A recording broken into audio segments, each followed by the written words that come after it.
Good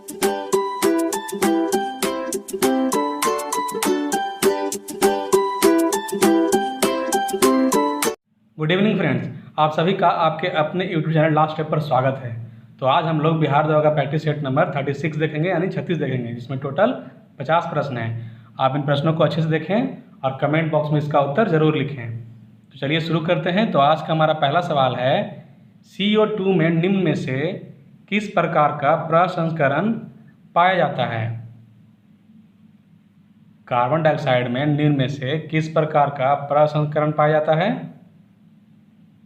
तो इसका answer हो जाएगा ए, यानी HP। नेक्स्ट क्वेश्चन है, परमाणु रिएक्टर में विमंदक का कार्य है। परमाणु रिएक्टर में विमंदक का क्या कार्य है? तो इसका आंसर हो जाएगा डी, यानी ए और बी, यानी भारी जल एवं ग्रेफाइट। नेक्स्ट क्वेश्चन है, निम्न में से कौन ऑक्सीकारक तथा अपकारक दोनों की तरह व्यवहार करता है? निम्न में से कौन ऑक्सीकारक तथा अपकारक दोनों की तरह व्यवहार करता है?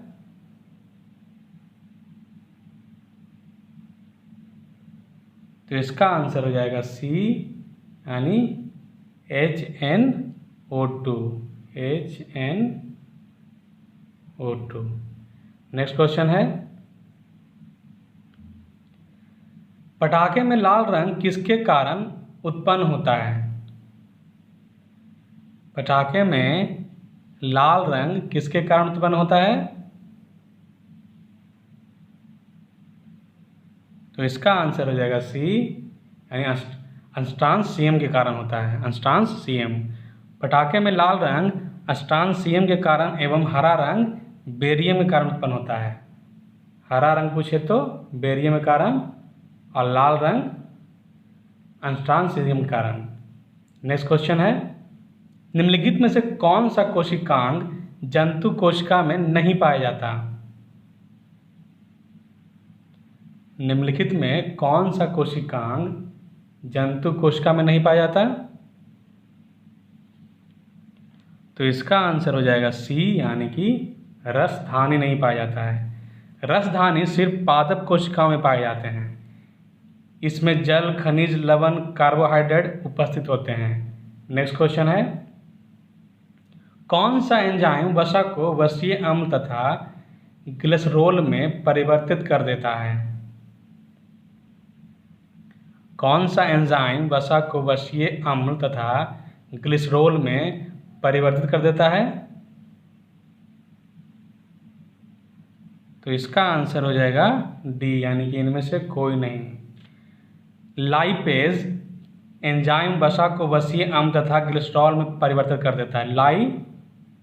लाइपेज करता है, इनमें से कोई नहीं इसका आंसर होगा। इसका आंसर हो जाएगा लाइपेज। नेक्स्ट क्वेश्चन है, कॉकरोच में हृदय कोष्ठों की संख्या होती है। कॉकरोच में हृदय कोष्ठों की संख्या कितनी होती है? तो यह होती है 13, यानी आंसर डी हो जाएगा। और वहीं अगर केंचुओं में हृदय कोष्ठों की संख्या पूछे तो केंचुए में 8 होती है। केंचुए में 8। नेक्स्ट क्वेश्चन है, रक्त बिंबाणु का जीवन काल होता है। रक्त बिंबाणु का जीवन काल कितना होता है? तो यह होता है 3 से 5 दिन। आंसर बी हो जाएगा। ब्लड प्लेटलेट्स का जीवन काल 3 से 5 दिन का होता है। प्लेटलेट्स या बिंबाणु, यह रक्त को गाढ़ा बनाते हैं एवं रक्त को जमने में मदद करते हैं। आज का 9वां क्वेश्चन है हमारा, अमीबा में किस प्रकार का अलैंगिक जनन पाया जाता है?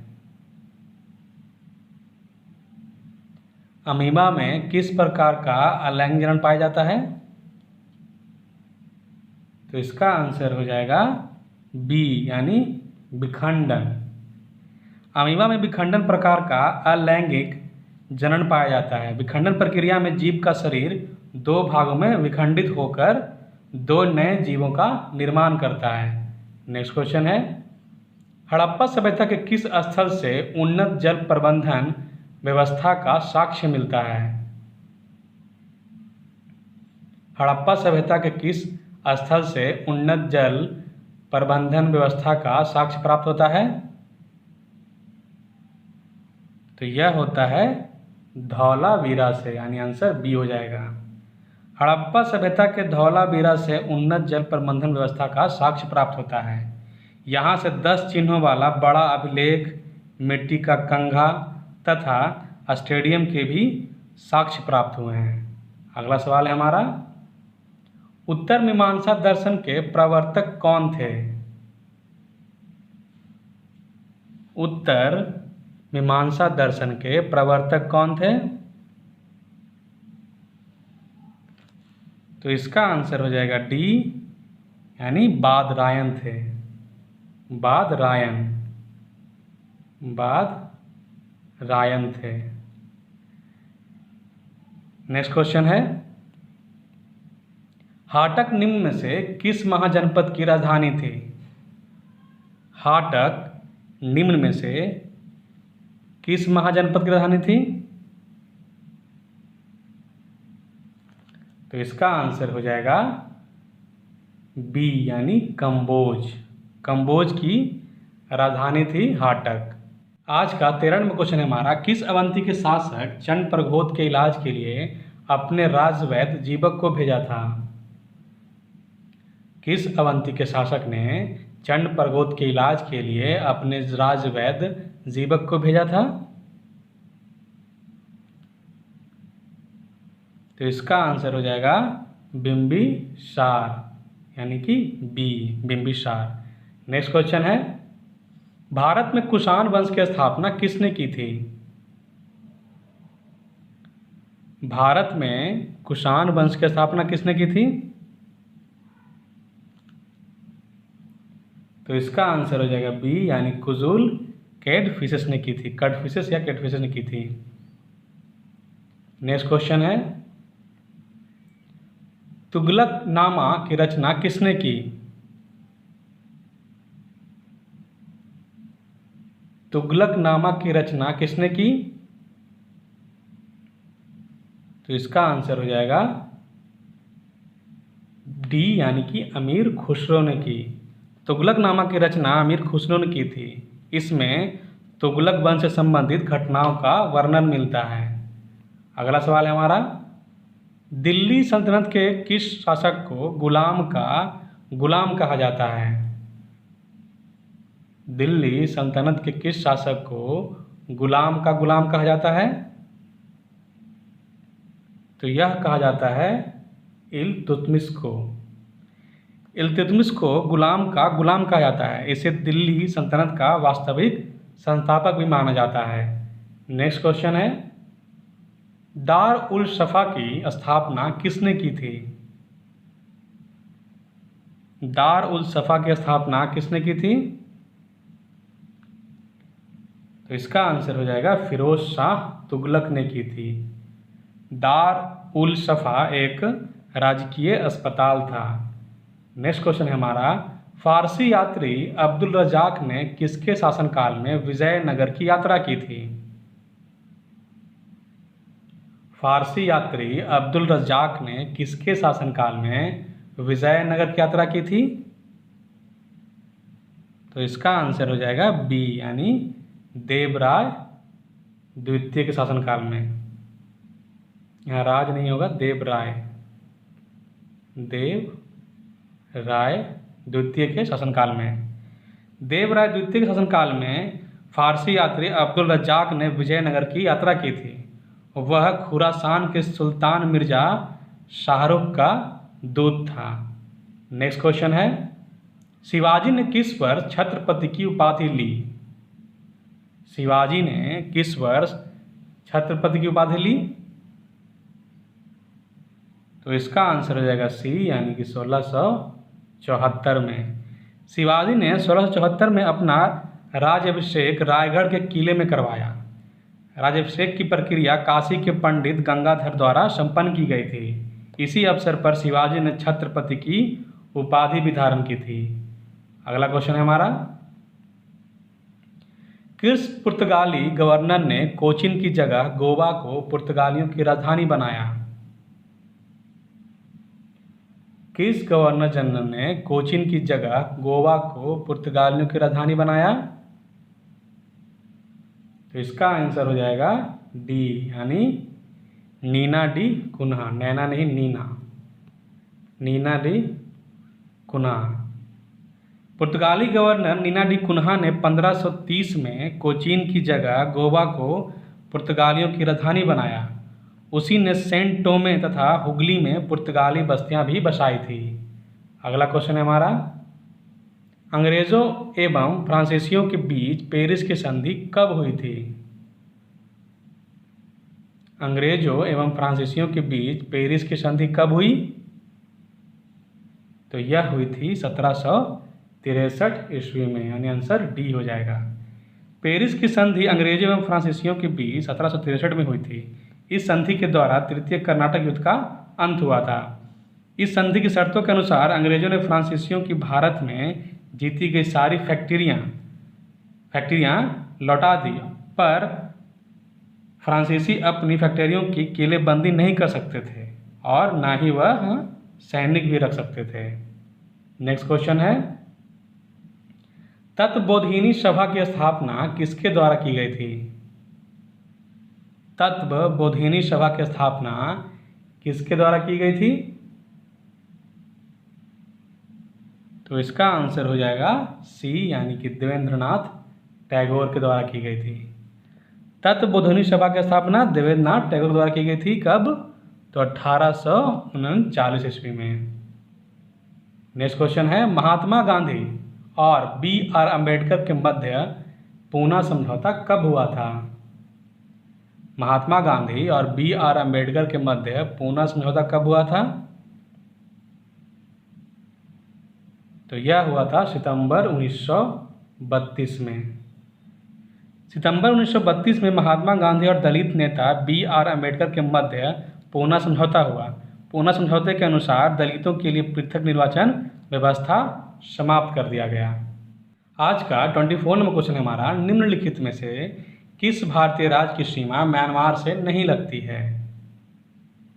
निम्नलिखित में से किस भारतीय राज्य की सीमा म्यांमार से नहीं लगती है? तो वह त्रिपुरा है, जिसकी सीमा म्यांमार से नहीं लगती है। बाकी अरुणाचल प्रदेश, नागालैंड, मिजोरम एवं मणिपुर राज्य की सीमा म्यांमार से लगती है। नेक्स्ट क्वेश्चन है,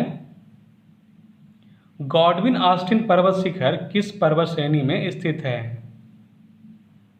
गॉडविन ऑस्टिन पर्वत शिखर किस पर्वत श्रेणी में स्थित है? तो इसका आंसर हो जाएगा काराकोरम, यानी कि सी। गॉडविन ऑस्टिन ट्रांस हिमालय की सबसे ऊंची चोटी है। यह वर्तमान में पाक अधिकृत कश्मीर के अंतर्गत आता है। यह काराकोरम पर्वत श्रेणी में स्थित है। नेक्स्ट क्वेश्चन है, यूकू घाटी किस राज्य में स्थित है? यूकू घाटी किस राज्य में स्थित है? तो इसका आंसर हो जाएगा सी, यानी कि नागालैंड में स्थित है। जून एवं सितंबर के माह में यह घाटी जो है वह जंगली फूलों से ढकी रहती है। नेक्स्ट क्वेश्चन है हमारा, निम्नलिखित में से किस नदी का प्रवाह केवल भारत में है? निम्नलिखित में से किस नदी का प्रवाह केवल भारत में है? तो इसका आंसर हो जाएगा ये, यानी कि व्यास नदी का। व्यास नदी का प्रवाह केवल भारत में है। यह रोहतांग दर्रे के पास व्यास कुंड से निकलती है। यह हरिके नामक स्थान पर सतलुज से मिलती है, जहां हरिके बैराज का निर्माण किया गया है। यहीं से भारत की सबसे लंबी नहर इंदिरा गांधी नहर निकलती है। अगला सवाल है हमारा, तवा किस नदी की सहायक नदी है? तवा किस नदी की सहायक नदी है? तो यह नर्मदा नदी की सहायक नदी है। इसके अलावा बंजर, शेर एवं ओरसंग भी नर्मदा नदी की प्रमुख सहायक नदियां हैं। आज का 29 नंबर क्वेश्चन है हमारा, उत्तरी पूर्वी मानसून से सबसे अधिक वर्षा किस राज्य में होती है? उत्तरी पूर्वी मानसून से सबसे अधिक वर्षा किस राज्य में होती है? तो यह तमिलनाडु में होती है। आंसर डी हो जाएगा। उत्तर पूर्वी मानसून से सबसे अधिक वर्षा तमिलनाडु में होती है। लौटते मानसून पवनों के द्वारा बंगाल की खाड़ी में जल वाष्प ग्रहण करने के बाद तमिलनाडु के तटीय क्षेत्रों में वर्षा होती है।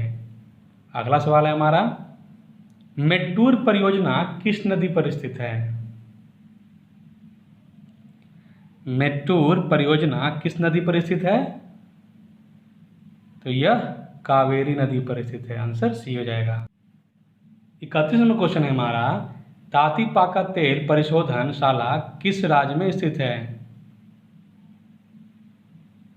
तातीपाका तेल परिशोधनशाला किस राज्य में स्थित है?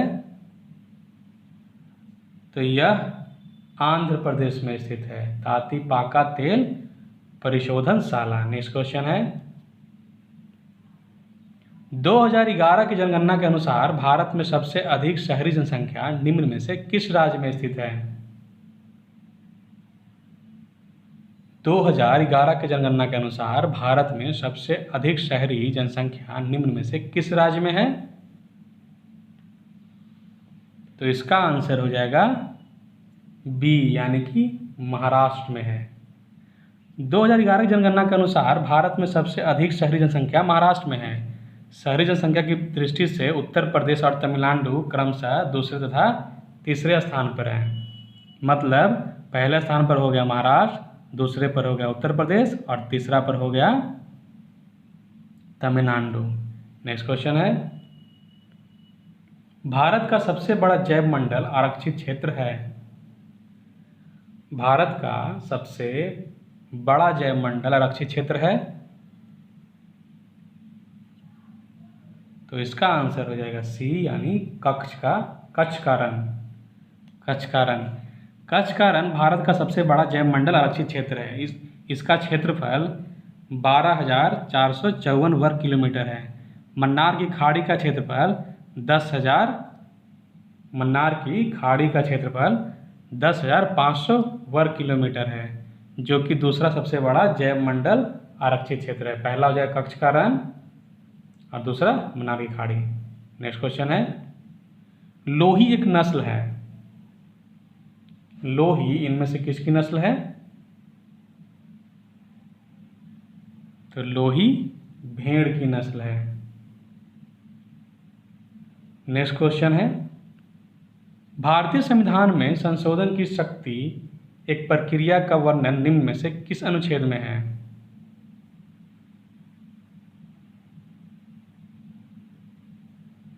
तो इसका आंसर हो जाएगा डी, यानी अनुच्छेद 368। भारतीय संविधान के भाग 20 में अनुच्छेद 368 के तहत संविधान में संशोधन की शक्ति एवं प्रक्रिया का वर्णन मिलता है। अगला सवाल है हमारा, किसी राज्य में यदि राष्ट्रपति शासन लागू है तो यह अधिकतम कितने समय तक बढ़ाया जा सकता है? आज का 36वां क्वेश्चन है हमारा, किसी राज्य में यदि राष्ट्रपति शासन लागू है तो यह अधिकतम कितने समय तक बढ़ाया जा सकता है? तो इसका आंसर हो जाएगा सी, यानी कि 3 वर्ष तक। एक बार में संसदीय अनुमोदन के उपरांत 6 माह के लिए राष्ट्रपति शासन लगाया जा सकता है। इसे आगे बढ़ाने के लिए पुनः संसदीय अनुमोदन आवश्यक है। इस तरह अधिकतम 3 वर्षों तक के लिए राष्ट्रपति शासन प्रभावी रह सकता है। अगला सवाल है हमारा, किसी राज्य में राष्ट्रपति शासन की घोषणा को मंजूरी देने वाला प्रस्ताव संसद के दोनों सदनों द्वारा निम्न में से किस बहुमत द्वारा पारित किया जाता है? क्वेश्चन को अच्छे से पढ़िए और समझिए। क्वेश्चन कह रहा है, किसी राज्य में राष्ट्रपति शासन की घोषणा को मंजूरी देने वाला प्रस्ताव संसद के दोनों सदनों द्वारा निम्न में से किस बहुमत द्वारा पारित किया जा सकता है? तो इसका आंसर हो जाएगा ये, यानी कि साधारण बहुमत द्वारा। किसी राज्य में राष्ट्रपति शासन की घोषणा को मंजूरी देने वाला प्रस्ताव संसद के दोनों सदनों द्वारा साधारण बहुमत से पारित किया जाता है। अगला क्वेश्चन है हमारा, संसदीय प्रक्रिया में शून्यकाल के संदर्भ में निम्नांकित कथनों में से क्या सही नहीं है? आज का 38 नंबर क्वेश्चन है हमारा, संसदीय प्रक्रिया में शून्यकाल के संदर्भ में निम्नांकित कथनों में से क्या सही नहीं है? तो इसका आंसर हो जाएगा डी, यानी शून्यकाल प्रश्नकाल के पहले शुरू होता है, यह कथन सही नहीं है। संसदीय प्रक्रिया में शून्यकाल नवाचार भारत की देन है, ये सही है। फिर शून्यकाल वर्ष 1962 में जारी है, ये भी सही है। फिर यह अनौपचारिक साधन है जिसमें संसद सदस्य बिना पूर्व सूचना के मामले उठा सकते हैं, ये भी सही है। शून्यकाल जो है प्रश्नकाल के तुरंत बाद शुरू होता है, प्रश्नकाल से पहले शुरू नहीं होता है, यह प्रश्नकाल के तुरंत बाद शुरू होता है। अगला सवाल है हमारा, निम्न में से कौन सुमेलित नहीं है? निम्न में से कौन सुमेलित नहीं है? तो इसका आंसर हो जाएगा सी, संविधान संशोधन भाग 21 में नहीं बल्कि भाग 20 में है। बाकी निर्वाचन भाग 15 सही है। आपातकालीन उपबंध भाग 18 में है, ये भी सही है। अनुसूचित एवं जनजातीय क्षेत्र भाग 10 में है, ये भी सही है। और संविधान संशोधन जो है वह भाग 20 में है। नेक्स्ट क्वेश्चन है, नियंत्रक एवं महालेखक परीक्षक यानी कैग अपनी लेखा परीक्षण रिपोर्ट निम्न में से किसे सौंपता है? नियंत्रक एवं महालेखा परीक्षक, इसे कैग बोला था इंग्लिश में, अपनी लेखा परीक्षण रिपोर्ट निम्न में से किसे सौंपता है? तो इसका आंसर हो जाएगा सी, यानी कि राष्ट्रपति को। नियंत्रक एवं महालेखा परीक्षक अपनी लेखा परीक्षण रिपोर्ट राष्ट्रपति को सौंपता है। अगला सवाल है हमारा, पंचायतों को संवैधानिक आधार प्रदान करने की सिफारिश सर्वप्रथम किस समिति ने की थी? पंचायतों को संवैधानिक आधार प्रदान करने की सिफारिश सर्वप्रथम किस समिति ने की थी? तो इसका आंसर हो जाएगा सी, यानी लक्ष्मीमल सिंघवी समिति ने। 1986 ईस्वी में गठित लक्ष्मीमल सिंघवी समिति ने सर्वप्रथम पंचायतों को संवैधानिक आधार प्रदान करने की सिफारिश की थी। नेक्स्ट क्वेश्चन है हमारा, संविधान के किस अनुच्छेद के अंतर्गत राष्ट्रपति किसी मामले में सर्वोच्च न्यायालय की सलाह ले सकता है? आज का 42वां क्वेश्चन है हमारा, संविधान के किस अनुच्छेद के अंतर्गत राष्ट्रपति किसी मामले में सर्वोच्च न्यायालय की सलाह ले सकता है?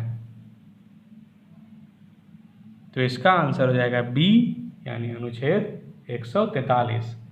संविधान के अनुच्छेद 143 में सर्वोच्च न्यायालय की सलाहकारी अधिकारिता का उल्लेख है। इसके तहत राष्ट्रपति किसी मामले में सर्वोच्च न्यायालय से सलाह ले सकता है।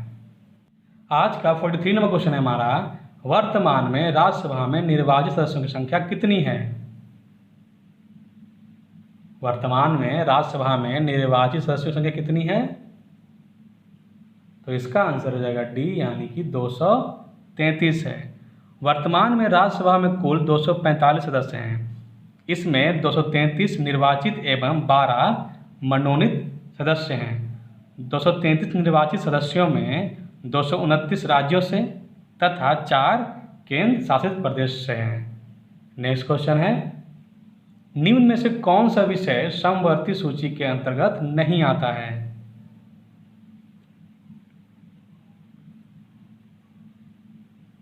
निम्न में से कौन सा विषय समवर्ती सूची के अंतर्गत नहीं आता है?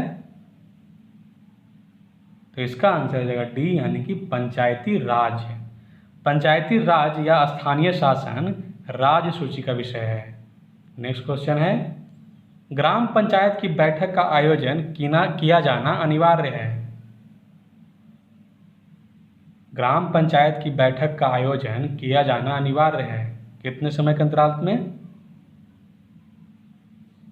तो इसका आंसर हो जाएगा ए, यानी कि 2 माह में कम से कम एक बार ग्राम पंचायत की बैठक का आयोजन होना अनिवार्य है।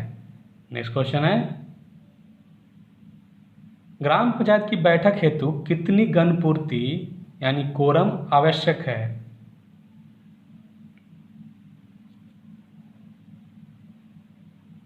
ग्राम पंचायत की बैठक हेतु कितनी गणपूर्ति आवश्यक है? तो इसका आंसर हो जाएगा ये, यानी सदस्यों की कुल संख्या की आधी होना अनिवार्य है। नेक्स्ट क्वेश्चन है हमारा, भारत में मिश्रित अर्थव्यवस्था का अर्थ है। भारत में मिश्रित अर्थव्यवस्था का अर्थ क्या है? तो इसका आंसर हो जाएगा ए, यानी कि राष्ट्रीय अर्थव्यवस्था में सार्वजनिक क्षेत्र के साथ साथ निजी क्षेत्र का विद्यमान होना। नेक्स्ट क्वेश्चन है हमारा, भारत में राष्ट्रीय आय की गणना करता है। भारत में राष्ट्रीय आय की गणना कौन करता है?